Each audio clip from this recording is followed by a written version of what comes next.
Hello, you're watching TVP World, and this is World Talks. My name is Sascha Fahrbach. There will be no going back, warns German President Frank-Walter Steinmeier, calling the U.S. action against Iran a violation of international law and a turning point in transatlantic relations. Now, as tensions around Iran intensify, from military strikes to threats to global trade routes, European leaders are increasingly questioning whether the international legal order is still holding. Now, furthermore, European Council President António Costa stated that we are entering a more chaotic, multipolar world where major powers are more willing to sideline international law, where enforcement depends less on rules and more on raw political and military strength. Now, with me to discuss it further is Jakob Hallgren, Director of the Swedish Institute of International Affairs. Good to have you with us on TVP World. Be with you. Good morning. So in the context, let's frame this. This recent comment was just said yesterday by the German president that this war violates international law. So despite his position, just the symbolism of that, and if you could just tell us, what is today international law and who will stand up to defend it? Oh, it's true that there's many challenges against international law and the so-called rules-based international system, which I interpret as a sign or an illustration of that there is fierce competition in the international system. And then some of those who used to be the custodians of international law deem it fit to break the rules in order to further their own various national interests. Doesn't mean per se that international law is gone, but it is broken much more systematically or frequently, I'd say. Mm-hmm. And you mentioned these custodians, and also this phrase we hear a lot, this international order, this rules-based order. So in your mind, just tell us for our audience, what is that? I mean, is that the UN Charter? Is that the United States? As you said, some of the custodians maybe are not holding up what they're supposed to. Well, I guess it refers to the cobweb of institutions and principles and legal frameworks which were set up at the aftermath of the Second World War, after the First and the Second World War, on the belief that if we don't have any guardrails, the risk for total chaos is very big. And when the world then rose from the ashes, the big powers of the world wanted some rules of the game. And now, 8 years later, we see how this is eroding for various reasons, one of which is what you just mentioned before, this multipolarity, which is increasing, which is in itself a sign of a competition in the international system. We used to have one or maybe two key custodians, and then the prime is, of course, the United States that kind of defended in and believed this set of rules, but that is not the case as much any longer, and I guess this is, or I think that this is part of the reason why we have these repeated deviations from the rules that we used to adhere to earlier. Mm-hmm. Interesting concept that you mentioned, also this multipolarity as well. We're hearing this more and more about these middle powers, these countries. We can throw in Canada there, potentially also Poland. But tell us, I mean, how is this shifting, and what does this mean? Who gains the most out of that shift of power? Is this going to be the new way of order of things? Well, I mean, the key reason why we're talking about multipolarity these days is, of course, China's rise. China has risen to become a real peer competitor to the United States economically, but also a system rival. The Soviet Union was never really a peer competitor in economic terms, possibly in military terms. So this is the first time since the Second World War where we have a situation where the U.S. hegemony, if you will, is seriously challenged. And then there are, of course, other poles that are rising as well, whether that is the global South, India, or Europe, of course, and then to some extent Russia. And this creates a new and much more fragmented situation where, apropos your comment about middle powers and Canadian Prime Minister Mark Carney, there is a sense that the poles or the countries, the middle powers of the world that are like-minded when it comes to a belief in this set of rules, in democracy, in freedom, etc., need to collaborate more strongly in order to somehow, create some kind of a united messages and maybe even united front against the two more kind of bigger poles of the world, whether that is the United States or China. So I guess that's where that comes from.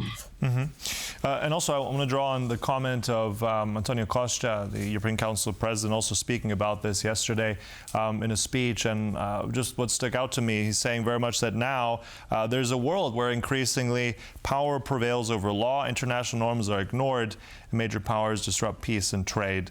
You mentioned also the rise of China, but also you mentioned the European Union to an extent.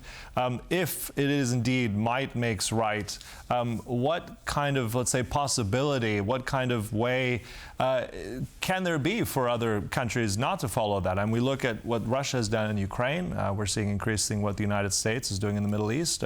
What does, let's say, what we can see now, where does the European Union stand? Can it stand in any way in such a, let's say, new arrangement?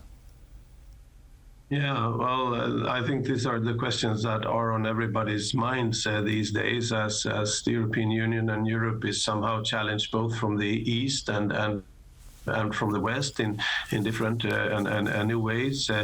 And I guess it comes back to the comment I made before, that we have a situation in the international system which is characterized by more strife and competition among the big ones, where small countries stand easily to become losers. So I guess the reason why the European Union was formed was that many small countries together will be stronger together, essentially. So that is the essentially original reason why the European Union and European cooperation started after the Second World War, and that of course holds true, that we in Europe need to collaborate in ways in order to defend our principles, build our partnerships, and increase our power, as Antonio Costa said yesterday. So I guess that's the analysis and also the way forward for Europe. I'm not saying that this is not challenging. We're seeing so many threats against European internal unity from both within and from without.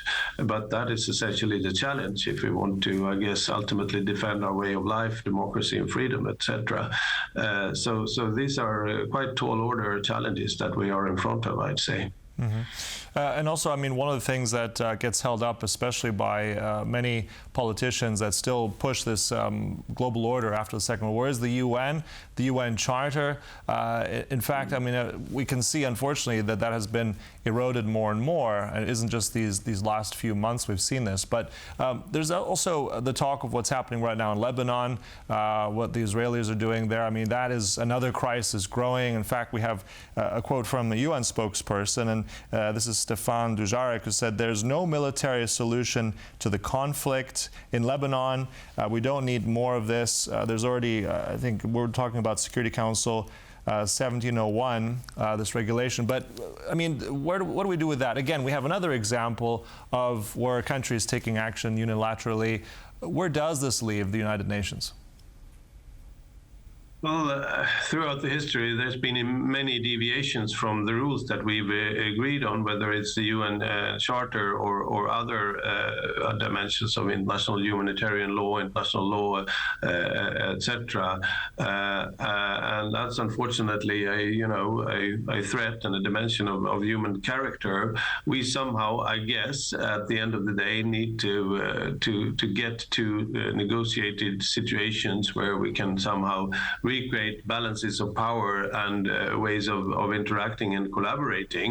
The Middle East, as you mentioned, is a huge power keg, and the most recent U.S.-Israeli war on Iran and Iran's response to that, both of them are actually examples, I would say, of breaches of international law. Whether you initiate a war without the consent of the UN Security Council, or whether you respond by hitting countries who were not involved in the first place. So these are of course extremely unfortunate with all the human suffering that is happening, and I guess we somehow as Europeans need to stand up for and talk about the principles there, just like we do as when Russia is pursuing its war of aggression in Ukraine, in ways that aim for sustainable long-term solutions. That's easy to say, but very difficult to achieve, as we've seen after cycles of violence, as we've seen in the Middle East. There is so much hatred and ambition that this is not easily done, but ultimately that's where we somehow need to get to, I guess. Mm-hmm. Yeah, and I think also, just one conclusion as well is, where do you see this going? If we carry on this way of the international order being, let's say, eroded more and more, major powers are not the custodians as they said they would be, what would our world look like if this continues, if power, only raw military power, becomes the norm? Do you see that, or are we at an inflection point? How do you see this go in the next few months and years?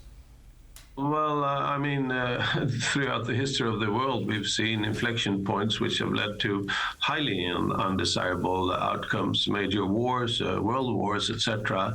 I don't think we're there right now, and I think it's important for us as Europeans to remind those bigger and stronger and mightier great powers of the world that the risks of going, for all-out, non-compromise solutions at the expense of all others. Apropos António Costa's comments about that we need to stand up for some of these principles.